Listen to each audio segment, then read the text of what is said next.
Est-ce que vous êtes réveillé ou pas? Parce que alors là, si vous n'êtes pas réveillé, je vous souhaite bon courage. Euh, Romains 3 à 5, c'est pas les textes les plus simples et on va essayer de les aborder ce matin. Prenez de la vitamine pour la semaine prochaine aussi avec Thierry et en prenez-en aussi sous perfusion pour la semaine d'après. Euh, ouais, lorsqu'on lit l'épître de Paul aux Romains, il y a des choses qui peuvent être difficiles à accepter. De manière générale, on peut parler de la doctrine de Dieu, on peut parler de l'existence de Dieu, on peut parler des preuves de la résurrection de Jésus, on peut même parler de la Trinité, hein, des débats théologiques sans fin. Moi, je vous avoue, ça me passionne pas ces débats-là, même si je suis pasteur, c'est pas du tout ma tasse de thé. Et tout cela, on en parle et on en reparle, et ça nous dérange pas plus que ça, parce que finalement, quand on y réfléchit bien, on n'est pas si impliqué que ça dans ces sujets.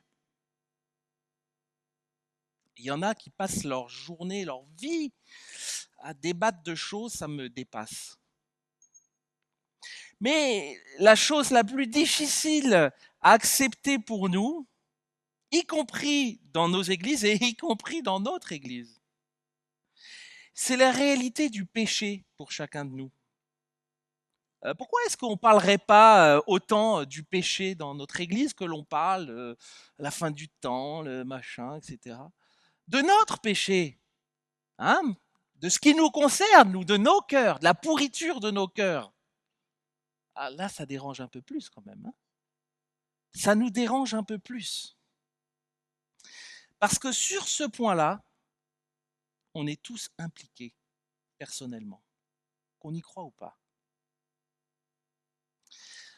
On présente parfois l'évangile un peu comme la solution à beaucoup de nos problèmes.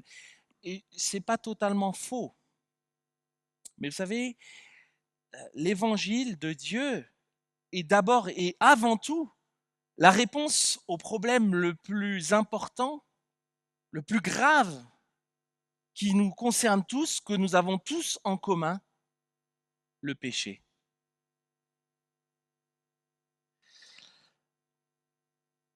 Mais bien aimés, tant que nous ne comprenons pas que l'Évangile répond d'abord et en premier lieu à notre plus grand problème, on ne comprendra jamais ce qu'est véritablement l'Évangile. Tant que nous ne comprenons pas le problème auquel répond l'Évangile, nous ne comprendrons pas correctement la solution que Dieu apporte à ce problème que nous avons. Tant que nous ne comprendrons pas que le problème principal dans nos vies est notre péché, nous ne comprendrons pas que l'évangile de Dieu est la solution que Dieu lui-même, par son Fils, donne comme solution à notre problème. C'est d'ailleurs pour cela que Paul a passé plus de 2 chapitres à définir la nature profonde de notre problème, avant de nous en donner et de nous expliquer la solution que Dieu a pourvue à ce problème. Et c'est ce qu'on a vu avec Thierry la semaine dernière. Merci Thierry, c'était une partie pas simple. Et tu en as de nouveau une pas simple dimanche prochain.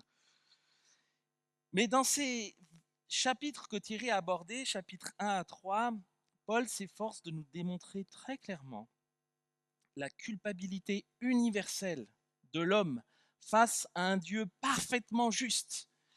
Mais il nous montre aussi notre incapacité à nous justifier par nos propres moyens.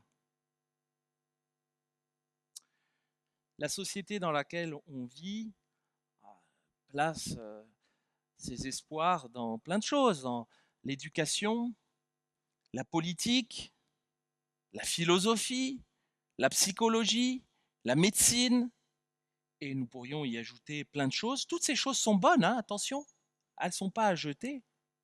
Toutes ces choses sont bonnes, elles ont été données par Dieu, mais elles sont totalement incapables de nous sauver du mal, de nous sauver de la tromperie, de nous sauver de la destruction et finalement de la mort dans laquelle le péché nous conduit tous, dans laquelle la mort, notre péché, nous conduit tous. Jusqu'ici, Paul est sans doute conscient, parce que si vous arrêtez à la lecture de Romains 3, 20, franchement, vous prenez une pelle, vous creusez un trou et puis vous enterrez dedans, hein, parce que c'est juste désespérant. Mais Paul va maintenant, à partir du verset 21 du chapitre 3, nous donner le remède gracieux que nous avons en Jésus-Christ, l'évangile de Dieu. Et vous savez, il y a des passages dans la Bible dont la compréhension est plutôt évidente. Puis, il y a des passages qui sont plus complexes à comprendre, avec des mots difficiles, des enchaînements d'idées qui sont parfois complexes les unes à la suite des autres. Et lorsqu'on lit ce genre de passage, je ne sais pas si ça vous est arrivé, mais moi, ça m'est arrivé encore en relisant Romains 3 à 5. On n'arrive pas toujours à bien faire les liens, les significations, les enchaînements pour arriver à en dégager une compréhension claire qui vient saisir nos vies. Ça vous est jamais arrivé, ça? Et pour moi, c'est dans ce sens-là que je disais que enseigner les enfants, c'est pour moi encore plus complexe qu'enseigner les adultes, parce que les enfants doivent être encore plus clairs et plus simples, accessibles à ce qu'ils vivent. On discutait ce matin avec quelqu'un d'aller enseigner, parler de pharisiens, de parler de choses très complexes à des enfants de 3-5 ans. Mais c'est juste, il y a des choses qui ne sont pas possibles à cet âge-là de comprendre. Et notre texte, il ressemble un peu à ça ce matin. C'est pour ça que j'espère que vous avez pris un bon café. Alors, on va commencer. Vous pouvez ouvrir vos Bibles au chapitre 3, les versets 21. Et j'aimerais que vous me donniez les deux premiers mots qu'il y a dans ce verset 21. Mais maintenant. Ça, c'est hyper important. Ah là, on vient d'avoir 3 chapitres où on en a pris pour notre grade. Hein. On est pécheurs. Je pense qu'on l'a compris tous. Est-ce que vous l'avez compris, ça? On est tous pécheurs. Tous dans cette salle, nous sommes pécheurs. Tous, nous méritons la mort à cause de notre péché. OK? Paul, il est sympa, il passe au mais maintenant. Il y a une suite, hein, heureusement pour nous. Mais maintenant, c'est deux mots qui marquent une transition qui est majeure et qui va introduire un élément fondamental dans notre compréhension de ce qu'on appelle la conversion. Cet élément fondamental, c'est la justification par la foi. Dans le mot justification, il y a le mot justice, et ça c'est important que vous le reteniez. Dans cette première partie que nous allons parcourir, Paul y dresse, à mon sens, l'exposé qui est le plus clair, le plus concis de la justification par la foi que l'on retrouve dans la Bible. Et on va lire Romains 3, des versets 21 à 31. Nous sommes sauvés non par la loi, mais par le moyen de la foi en Jésus. Commençons la lecture. Mais maintenant, sans la loi est manifestée la justice de Dieu, attestée dans la loi et les prophètes. Justice de Dieu par la foi en Jésus-Christ pour tous ceux qui croient. Car il n'y a pas de distinction. Tous ont péché et sont privés de la gloire de Dieu. Et ils sont gratuitement justifiés par sa grâce, par le moyen de la rédemption qui est dans le Christ Jésus. C'est lui que Dieu a destiné comme moyen d'expiation pour ceux qui auraient la foi en son sang afin de montrer sa justice. Parce qu'il avait laissé impunis les péchés commis auparavant au temps de sa patience, il a voulu montrer sa justice dans le temps présent, de manière à être reconnu juste, tout en justifiant celui qui a la foi en Jésus. Où donc est le sujet de se glorifier? Il est exclu. Par quelle loi? Par la loi des œuvres? Non, par la loi de la foi. Car nous comptons que l'homme est justifié par la foi sans les œuvres de la loi. Ou bien Dieu est-il seulement le Dieu des Juifs? Ne l'est-il pas aussi des païens? Oui, il l'est aussi des païens puisqu'il y a un seul Dieu qui justifiera en vertu de la foi les circoncis et au moyen de la foi les incirconcis.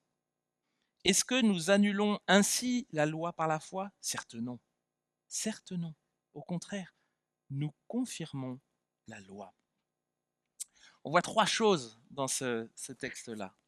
Que nous sommes sauvés non par la loi, mais par le moyen de la foi en l'œuvre de Jésus-Christ. Non par la loi, on le voit clairement au verset 21. Et puis, des versets 22-26, nous sommes sauvés par l'œuvre, par le moyen, par Jésus-Christ. Autrement dit, sans la loi, la justice de Dieu est manifestée en Jésus-Christ. Comment est-ce qu'on peut être coupable vis-à-vis de Dieu et en même temps déclaré juste aux yeux de Dieu? Quel est le moyen que Dieu pourvoit là? Dans ce texte, on le voit très clairement. Jésus-Christ. Et Paul va développer ça. On est coupable devant Dieu et Dieu pourvoit lui-même au moyen de nous rendre non coupables ou justifiés, Jésus-Christ. Jésus-Christ, nous dit le texte, il est le moyen quoi? Il utilise un mot bizarre. Regardez dans vos Bibles. Jésus-Christ est le moyen, versets 22 à 26. C'est lui que Dieu a destiné. Alors, ce n'est pas écrit sur moi, hein, c'est écrit dans vos Bibles. Voilà, victime expiatoire, moyen d'expiation.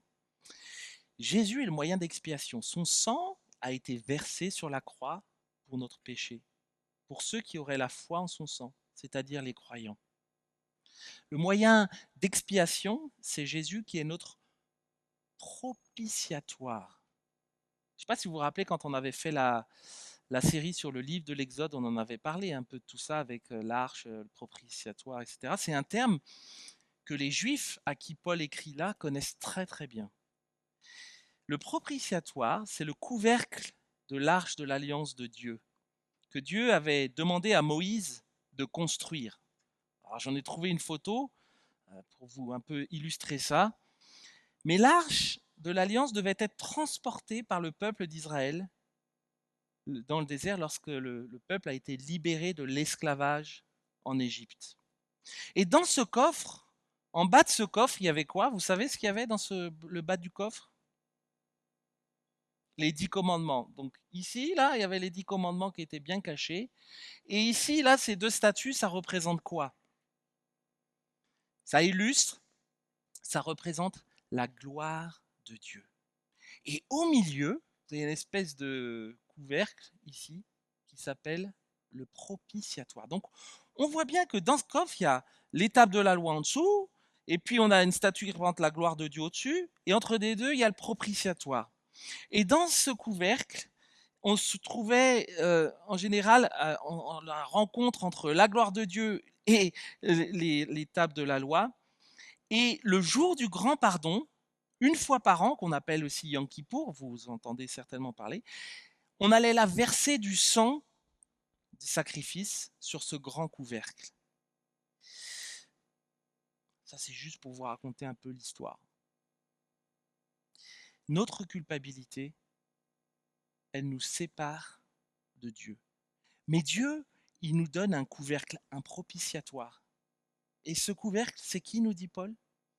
C'est Jésus-Christ. Vous voyez, il illustre par des propos que ses lecteurs pouvaient comprendre, parce que c'est vrai que nous, aujourd'hui, ça ne nous parle pas trop, ça. Mais à eux, ça leur parlait vraiment très clairement. Ils étaient imprégnés par ça. Jésus-Christ, notre propitiatoire. La venue de Jésus permet de répondre à notre question: comment peut-on être coupable et en même temps déclaré juste aux yeux de Dieu? Eh bien, la venue de Jésus nous permet de répondre à cette question. Dieu est juste et il exerce sa justice en déversant sa colère sur nous à cause de notre péché. Mais pour ceux qui sont en Jésus, c'est Jésus, notre couvercle, notre propitiatoire, qui prend sur lui la colère de Dieu. Comprenez le parallèle? Souvent, on parle de Dieu est amour, et dans les chants de louanges assez modernes, c'est quelque chose qu'on entend souvent, hein, Dieu est amour, Dieu t'aime, et c'est vrai, il ne faut pas le nier. Mais son amour est aussi grand que sa justice est vraie. Les deux ne sont pas à oublier. On ne peut pas parler de l'amour de Dieu sans le mettre en parallèle avec sa justice face à notre péché. Nous sommes sauvés non par la loi, mais par le moyen de la foi en Jésus-Christ. Et on va voir ce moyen de la foi, les versets 27 à 31. Ici, on voit que Paul emploie le mot loi. Vous voyez, relisez le verset 27 avec moi. Où donc est le sujet de se glorifier? Il est exclu. Par quelle loi, dit Paul? Et là, il dit par la loi des œuvres. Alors, au début, on lit ça, on se dit, mais la loi des œuvres, qu'est-ce que ça peut bien être? La loi des œuvres. Et en fait, quand vous creusez dans le sens originel du texte, le mot loi ici peut être traduit par principe. Donc en fait, on pourrait lire par quel principe? Par le principe des œuvres. Et non par le principe. Vous êtes sûr que c'est ça? Merci, vous suivez. C'est par le principe de la foi. Et non pas celui des œuvres. Et ça, c'est important parce que avoir la foi, qu'est-ce que ça veut dire avoir la foi? Oui, juste croire. Quand vous dites moi j'ai la foi en Dieu, ça veut dire quoi? Bon, vous croyez, ok? Fidèle, et quoi? Je crois que j'ai entendu un mot. Confiance. J'ai décidé de placer, c'est un choix que je fais, de placer ma confiance en Dieu, en lui seul, et à vivre selon sa parole. C'est ça avoir la foi. Donc on est sauvé, non par la loi, par l'œuvre de Jésus, que nous acceptons par la foi. Et ça, il y a 3 conséquences à ça. Nous sommes justifiés par l'œuvre de Jésus, la foi que nous mettons dans cette œuvre de Jésus, mais il y a 3 conséquences à cela. Et c'est important de les comprendre. 1, nous dit Paul, nous n'avons pas à nous glorifier de quoi que ce soit. On n'a aucun mérite. Et ça, vous savez quoi? Ça nous protège. C'est bien qu'il y ait ça, parce que ça nous protège de toute vantardise. Ah mais tu sais, moi je suis quelqu'un de bien, je sais pas, j'ai pas fait de trucs incroyables. Non, ça nous protège chacun de toute vantardise. On n'a aucun sujet de se glorifier. La foi attire l'attention non pas sur nous, mais elle attire l'attention sur celui en qui on a placé notre confiance. À Dieu seul revient toute la gloire, pas à nous. La deuxième chose que ça nous apprend et que ça a comme conséquence la justification par la foi, c'est que tous, juifs et non-juifs, tous avons accès à la foi en Jésus. Et finalement, vous savez quoi? Ça nous maintient dans l'humilité, encore une fois. Parce que il n'y a pas des gens qui sont meilleurs que les autres. Personne n'est meilleur l'un que l'autre. On est tous au même niveau aux yeux de Dieu. Il n'y en a pas un qui est meilleur que les autres. Nos habits, nos principes, nos pratiques de vie, aux apparences parfois bien rangées, tout ça, ça ne changera rien aux yeux de Dieu. Tous, nous avons accès à la foi en Jésus. Tous, nous sommes au bénéfice de l'obéissance de Christ et de son œuvre en croix. La troisième conséquence de notre justification par la foi, nous dit Paul, c'est que nous confirmons la loi par la foi. Nous confirmons la loi par la foi. C'est-à-dire que notre foi en Christ montre le vrai but de la loi. Le vrai but de la loi morale que Dieu a donnée, c'était quoi? C'était de révéler le péché, notre péché, et de nous montrer notre besoin à tous, notre besoin criant d'un sauveur. Être justifié par la foi, c'est réaliser son propre péché.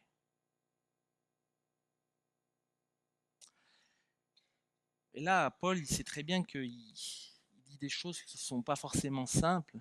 Alors il va donner 2 exemples pour que ces lecteurs puissent bien s'approprier cette réalité, cette vérité-là. Il va donner 2 exemples de la justification par la foi qui finalement n'est absolument pas un principe nouveau. Et il va donner deux exemples que l'on retrouve dans l'Ancien Testament. Il va prendre l'exemple d'Abraham et l'exemple de David dans le chapitre 4. Deux exemples que connaissent très bien ces lecteurs d'origine juive. L'exemple d'Abraham, il est détaillé avec un peu plus de détails. Pourquoi? Parce que Paul nous rappelle que Abraham est le père de tous les croyants, qu'ils soient juifs ou non juifs. Et le choix d'Abraham, je trouve, n'est pas anodin. Pourquoi? Parce que Abraham a vécu environ plus de 2000 ans avant que cette lettre de Paul aux Romains soit écrite. Mais surtout, Abraham a vécu 600 ans avant que la loi ne soit donnée au peuple d'Israël. Et ça, c'est intéressant parce que Abraham se situait avant cette période-là. Une preuve évidente que si Dieu le déclare juste, ça ne peut pas parce qu'il a respecté la loi puisqu'elle n'existait pas encore. C'est juste une évidence.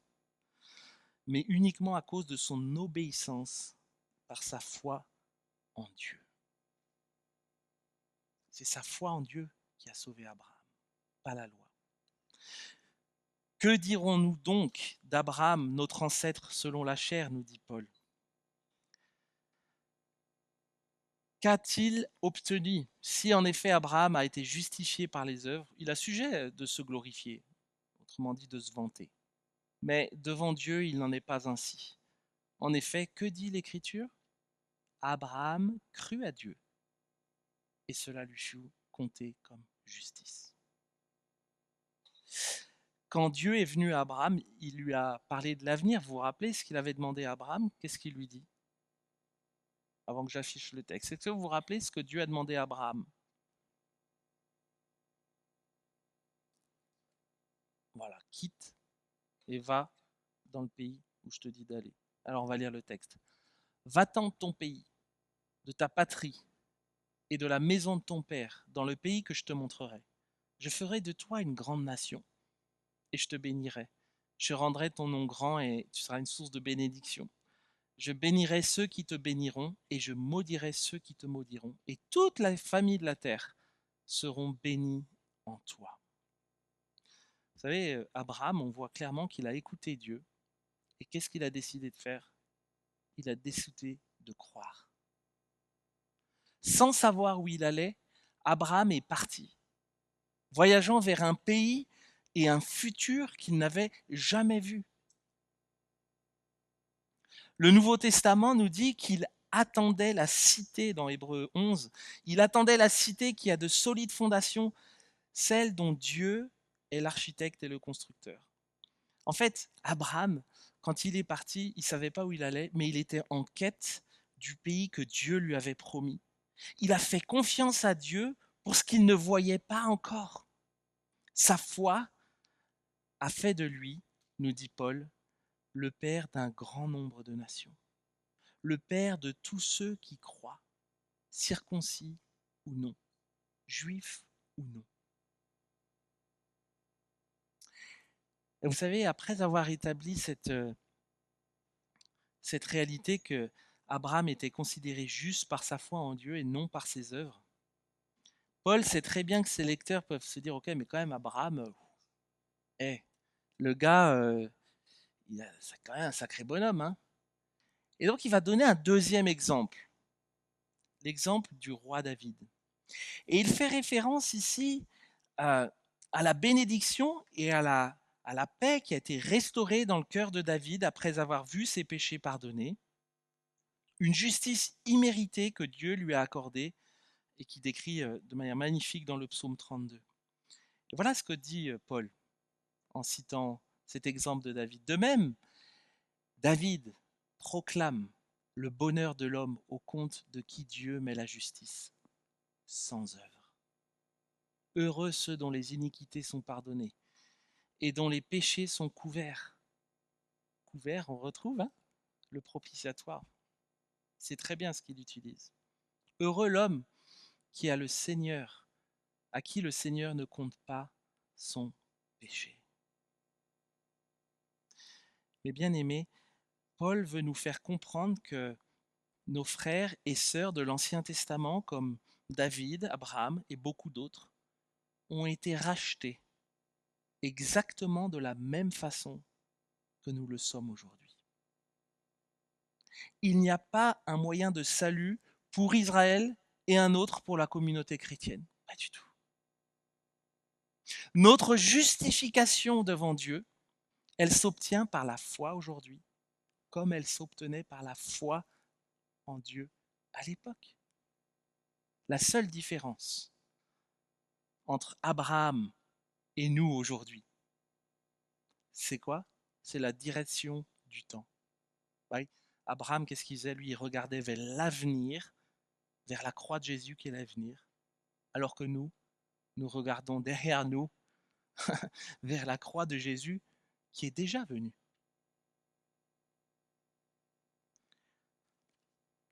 Abraham, comme David, plaçaient leur foi dans la promesse, alors que nous plaçons la foi dans l'accomplissement de cette promesse. Et de conclure ce chapitre 4 en invitant ses lecteurs jusqu'à nous encore aujourd'hui à nous approprier chacun le principe de la justification par la foi. Et là, c'est vraiment beau parce que Paul, il nous donne un résumé tellement fort de l'essentiel de l'évangile de Dieu. Je vous avais dit, lorsqu'on a parlé du chapitre 1, que Paul nous présentait au chapitre 1, versets 15 et 16, ou 16 et 17, pardon, un résumé de ce qu'est la définition de l'évangile de Dieu. Mais là, il nous donne encore un résumé fort de l'évangile de Dieu. Voilà ce qu'il dit, versets 23 à 25. Cela fut compté à Abraham, mais c'est à cause de nous à qui cela est compté. Nous qui croyons en celui qui a ressuscité d'entre les morts, Jésus notre Seigneur, livré pour nos offenses et ressuscité pour notre justification. Une autre définition simple de l'évangile que l'on peut apprendre pour l'expliquer autour de nous. On va continuer et Paul va, après avoir démontré le principe de la justification, il va développer autre chose. Il veut rappeler quelque chose d'important parce que moi, quand je lis ça, je pourrais être pétri de peur en ayant conscience du péché qui anime mon cœur, qui est bien ancré, de voir que je suis justifié gratuitement par le moyen de la foi. Et je pourrais me sentir mal, enfin, en danger ou fragilisé, et nous le sommes. Mais maintenant, Paul veut nous rappeler que Dieu est fidèle jusqu'à la fin envers celui qu'il justifie. Il ne nous laisse pas seuls. Et là, il va développer plusieurs choses dans le chapitre 5, les versets 1 à 11. On va essayer de comprendre, d'explorer un peu plus en profondeur les implications de ce cadeau qu'est la justification par la foi que Dieu nous fait. On va lire Romains 5, les versets 1 à 11. Vous pouvez regarder dans vos Bibles, si vous voulez bien, ce chapitre-là. Étant donc justifiés par la foi, nous avons la paix avec Dieu. Quel soulagement! Vraiment, mes frères et sœurs, quel soulagement! Nous avons la paix avec Dieu par notre Seigneur Jésus-Christ. Si tu as fait ce pas vers Jésus-Christ, par la foi, accroche-toi à cette vérité que la paix avec Dieu est là. Prenons 2 minutes de silence. Vous pouvez prier pour dire merci à Dieu d'avoir pourvu à Jésus-Christ, pour nous donner cette paix avec Dieu.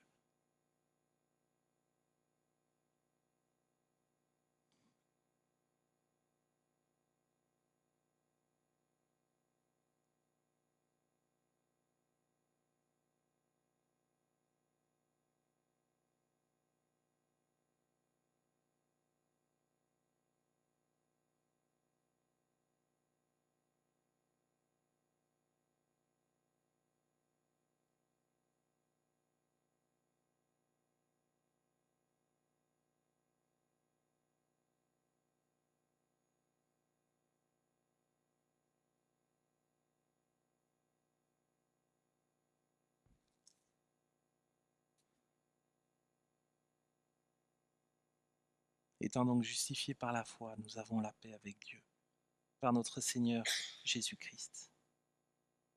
C'est à lui que nous devons d'avoir eu par la foi accès à cette grâce, dans laquelle nous demeurons fermes, et nous nous glorifions dans l'espérance de la gloire de Dieu. Bien plus, nous nous glorifions même dans les tribulations, sachant que la tribulation produit la persévérance une fidélité éprouvée, et la fidélité éprouvée, l'espérance. Or l'espérance ne trompe pas, parce que l'amour de Dieu est répandu dans nos cœurs par le Saint-Esprit qui nous a été donné. Car lorsque nous étions encore sans force, Christ autant marqué est mort pour des impies. À peine mourrait-on pour un juste. Quelqu'un peut-être aurait le courage de mourir pour un homme qui est bon, mais en ceci Dieu prouve son amour envers nous. Lorsque nous étions encore pécheurs, Christ est mort pour nous. À bien plus forte raison maintenant que nous sommes justifiés par son sang, serons-nous sauvés par lui de la colère. Car si, lorsque nous étions ennemis, nous avons été réconciliés avec Dieu par la mort de son Fils, à bien plus forte raison, étant réconciliés, serons-nous sauvés par sa vie. Plus encore, nous nous glorifions en Dieu par notre Seigneur Jésus-Christ, par qui maintenant nous avons obtenu la réconciliation. Mes bien-aimés, la justification par la foi, c'est pas un beau principe théologique bien savant où il faut apprendre des définitions, etc. Non, c'est pas quelque chose qui est statique. C'est pas quelque chose qui est c'est bon, j'ai le diplôme justifié par la foi, je le placarde sur mon mur et non, la justification par la foi est quelque chose de dynamique, qui vit, qui qui nous donne des choses, qui impactent nos vies. Pas que nos vies passées, quand nous avons décidé de nous tourner vers Jésus, mais nos vies présentes, nos vies quotidiennes, notre nouvelle identité d'enfant de Dieu. Et Paul, s'il aborde ces choses-là, c'est qu'il sait très vite que ses lecteurs d'origine juive vont avoir le danger de très vite retourner à leurs anciennes pratiques. Et il sait très bien que nous aurons aussi le réflexe de très vite retourner à nos anciennes pratiques. Il veut leur rappeler que la justification en Dieu, elle est définitive.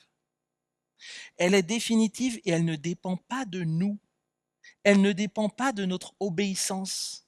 Elle ne nous exonère pas des épreuves et des souffrances. Et elle nous donne accès dès aujourd'hui à une espérance vivante. La paix avec Dieu. Est-ce que ça vous arrive? Je parle souvent de ça, mais on n'est parfois pas en paix en nous. On est parfois tiraillés, on ne sait pas pourquoi, mais parce qu'on vit tous avec cette réalité-là. Croyez qu'il n'y a que vous, on est tous dans le même bateau, les amis. Tous, on vit parfois avec ces journées où le soir, ou le matin, ou la nuit, on est réveillé, on n'est pas en paix, on est tiraillé. Rappelons-nous que la paix avec Dieu, elle est définitive. Ne nous laissons pas intimider par les attaques de l'ennemi qui veut nous faire douter de ça, nous enlever, nous priver de cette paix. Elle est définitive. Et elle possède 3 caractéristiques importantes, nous dit Paul. La paix avec Dieu, elle ne nous décevra jamais. Jamais elle nous décevra. Vous savez, la Bible, elle présente 2 façons dont nous essayons de rechercher la paix ou notre espérance. Il ne va pas chercher plus loin, il n'y en a que 2. Soit on la recherche horizontalement dans nos expériences, dans nos possessions, dans nos relations ou dans nos situations de vie, donc horizontalement, soit on la recherche verticalement dans l'œuvre et la personne de Christ, dans ses promesses et les vérités qu'il nous donne dans sa parole.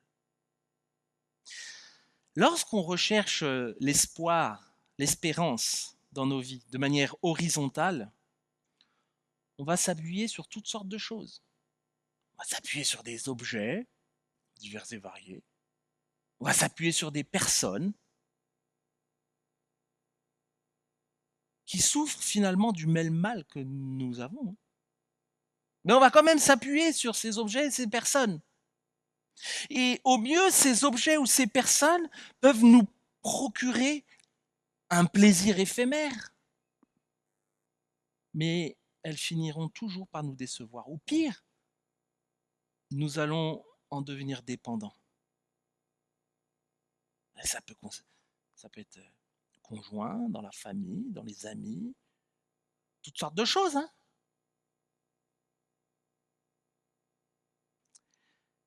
Mais l'espoir vertical que l'on recherche dans la personne et l'œuvre de Christ, elle est bien différente. Et Paul le résume très clairement au verset 5 de ce chapitre 5. Il nous dit que l'espérance ne trompe pas. Dieu ne nous trahira jamais. Dieu ne te trahira jamais. Dieu ne t'abandonnera jamais. Tes amis pourront t'abandonner. Les objets, les trucs, tout ça, ça pourra un jour faner comme les fleurs. Mais Dieu ne t'abandonnera jamais. Il ne te décevra jamais. Est-ce que tu as conscience de ça? Jamais. Et pourquoi pourtant nous continuons à courir vers ces choses horizontales qui, pense-t-on, nous donnent une sécurité? Rappelons-nous, notre foi, la justification par la foi, définitive, nous apporte la paix avec Dieu, inébranlable. La deuxième chose importante concernant la paix avec Dieu, c'est qu'elle ne dépend pas de nos circonstances. Alors là, quand j'entends dans certaines églises ou même vidéos sur YouTube, viens à Jésus et tout ira bien dans ta vie, franchement, il faudrait qu'ils relisent un peu certains passages de la Bible parce que c'est absolument pas ce que la parole de Dieu nous dit. Hein. Elle nous parle de la paix avec Dieu. Mais regardez ce que dit Paul là, il nous parle des tribulations et il en parle de manière assez claire. La paix avec Dieu, elle nous permet d'avoir une paix intérieure, non parce que nous sommes en bonne santé. Est-ce que Dieu nous a promis d'être toujours en bonne santé? Ah non. Elle nous donne la paix non pas parce qu'on est sage, ou non pas parce que nous connaissons le lendemain sans réserve. Ça nous rassure de connaître le lendemain. Moi, ça me rassure. Ah, mais ça c'est pas la paix en fait. C'est pas la bonne paix. Ça, c'est ces choses éphémères qui nous décevront toujours. Mais la paix avec Dieu, c'est une paix intérieure parce que nos cœurs se savent gardés par celui qui gouverne tout. Dieu gouverne tout. Et vous savez, lorsque le péché a brisé notre paix avec Dieu, le résultat, il a été dramatique hein, pour nous. Parce que nos cœurs, je peux vous assurer, hein, sans Dieu et sans l'œuvre de Jésus-Christ, nos cœurs sont incapables de retrouver cette paix que nous recherchons de tant de manières différentes. Vous savez, il y a un moment bouleversant dans le jardin d'Éden, lorsque Dieu descend pour communier avec Adam et Ève. Ils ont fait leur coup fourré hein, devant Dieu, ils ont pris ce fruit défendu, et Dieu va à leur rencontre. Je sais pas moi, mais j'aurais vu Dieu qui arrive, j'aurais couru vers lui. Non, pas vous, enfin, je sais pas, c'est mon créateur, etc. Mais là, ils courent pas vers lui, qu'est-ce qu'ils font? Ils vont se cacher parce qu'ils ont honte. Ils savent très bien qu'ils sont coupables. Et en fait, ils vivent en direct la conséquence de leur désobéissance à Dieu. Leur relation de paix qu'ils avaient avec Dieu, leur créateur, elle a été brisée. Brisée. Elle est encore jusqu'à nous aujourd'hui. Et lorsque nous n'avons pas la paix avec notre créateur, nous ne pouvons pas trouver la paix intérieure. Waouh, on va la trouver temporairement, hein, comme je vous ai dit, dans ces choses horizontales, etc. Voilà, mais ce sera toujours momentané. Et lorsque nos âmes sont en conflit, vous savez quoi? Lorsque nos âmes sont en conflit, cette tourmente qui est en nous, elle va se répandre à l'extérieur de nous, autour de nous, dans nos relations, dans nos familles, partout où nous nous trouvons. On ne s'en rend même pas compte. Mais elle impacte tout autour de nous.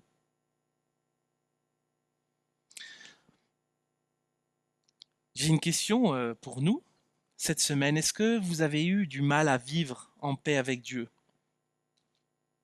Est-ce que vous avez eu du mal à vivre en paix avec Dieu, avec vous-même et avec les autres, dans vos relations?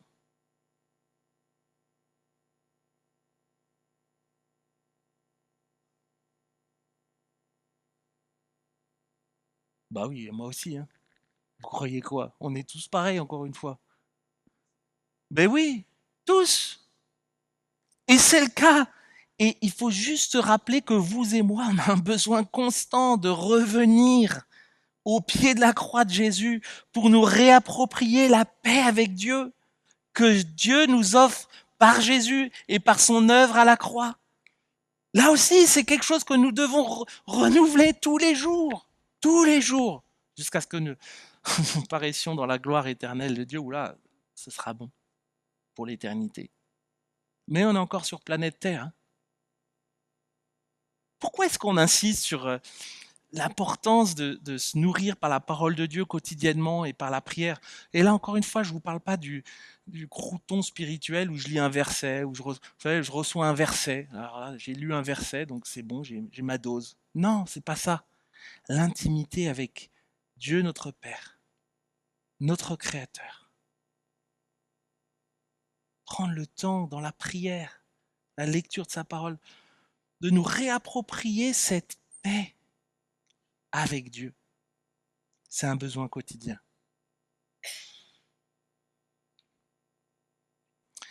La paix avec Dieu ne dépend pas d'un sentiment, d'une émotion. On est très dans le sentimentalisme aujourd'hui, hein, dans notre société, mais ça ne dépend pas d'un sentiment, ça ne dépend pas d'une émotion, mais ça dépend d'une déclaration de Dieu lui-même. C'est Dieu lui-même qui nous le dit.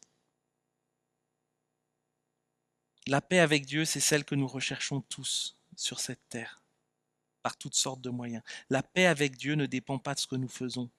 Elle ne dépend pas de nos circonstances bonnes ou mauvaises. Elle est inchangeable, elle est inébranlable. Et vous savez ce qu'elle produit en nous?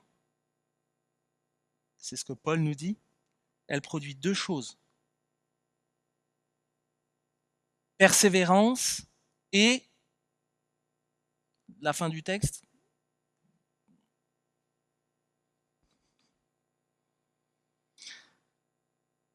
persévérance, une fidélité éprouvée, et la fidélité éprouvée, l'espérance. Ah, c'est ce qu'on recherche. Vous avez vu? Paul nous répond. Dieu nous répond par sa parole. La paix, elle est là, avec Dieu. Et vous savez quoi, la bonne nouvelle? Paul est généreux avec nous, hein, après nous avoir un peu brassés. Il est généreux et bienveillant, parce qu'il nous rappelle des vérités essentielles.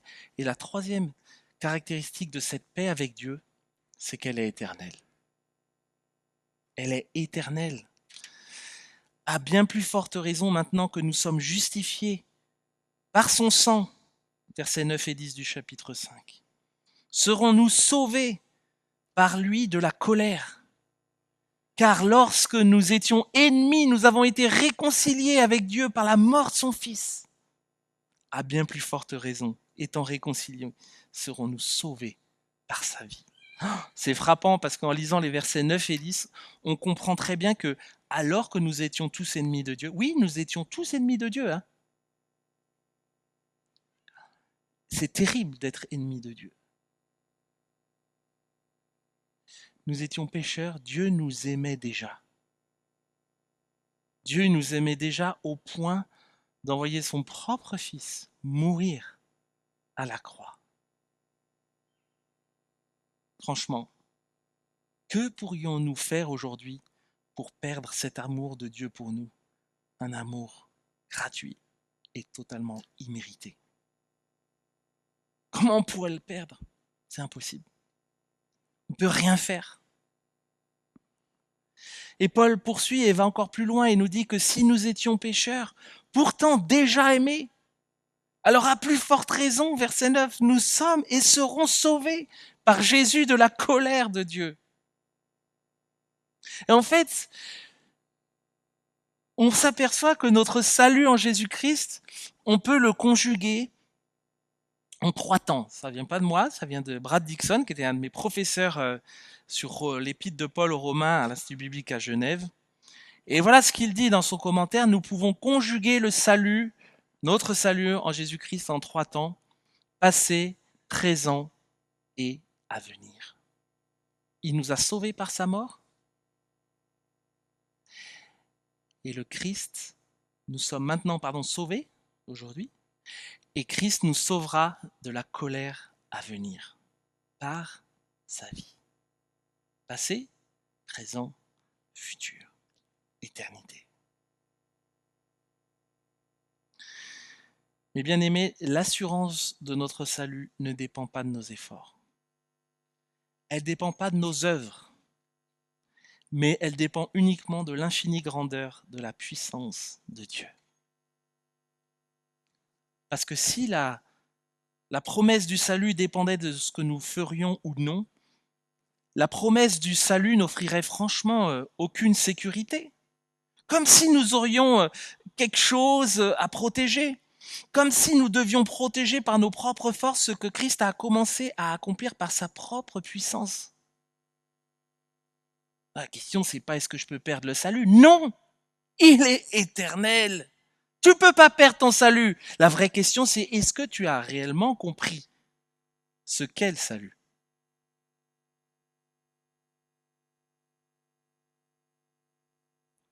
Salut nous est gardé par la puissance de Christ elle-même. Accroche-toi si tu veux essayer de t'y attaquer. Je te souhaite bon courage. Paul approfondira ce sujet un peu plus loin que Thierry développera au chapitre 8. Mais je vous cite quand même ce verset parce qu'il est important. Qui accusera encore les élus de Dieu? Dieu lui-même les déclare justes. Franchement, les amis, Dieu lui-même les déclare justes.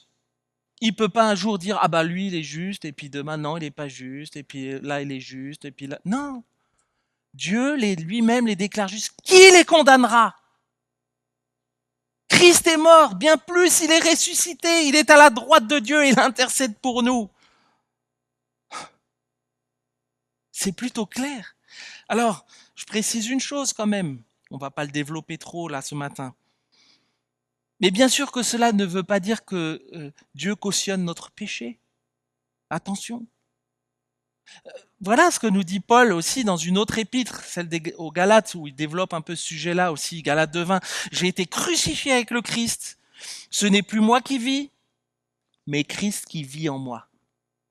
Et la vie que je vis maintenant dans la chair, je vis par la foi en le Fils de Dieu qui m'a aimé et s'est donné pour moi. Franchement, on a une nouvelle identité, une vie nouvelle. Alors, est-ce que ça veut dire que je ne pêche plus? Non, bien sûr.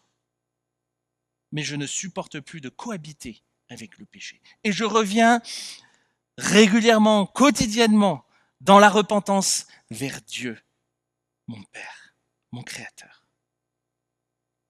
Je me laisse transformer par la puissance de Dieu dans ma vie, par son esprit.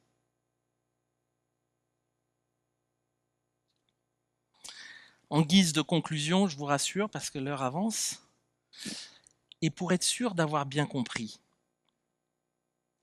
Paul termine cette section en expliquant une nouvelle fois le principe de la justification par la foi dans ces versets-là. Et là, il va prendre encore un autre exemple, il va prendre l'exemple d'Adam. Et il nous explique que Dieu ne nous considère plus comme les héritiers d'Adam. Parce que si on était les héritiers d'Adam, où est-ce qu'on serait? Qu'est-ce qu'on mériterait tous? Nous méritons la mort. La mort à cause du péché qui en résulte, mais maintenant, Dieu nous considère comme héritiers de Jésus. Ah, qu'est-ce que c'est beau! Héritier de Jésus et de son obéissance jusqu'à la mort sur la croix, qu'il a triomphé en ressuscitant. Vous savez, en passant d'Adam à Jésus, nous sommes passés de la mort à la vie, de la condamnation à cause de notre péché à la justification par Jésus-Christ.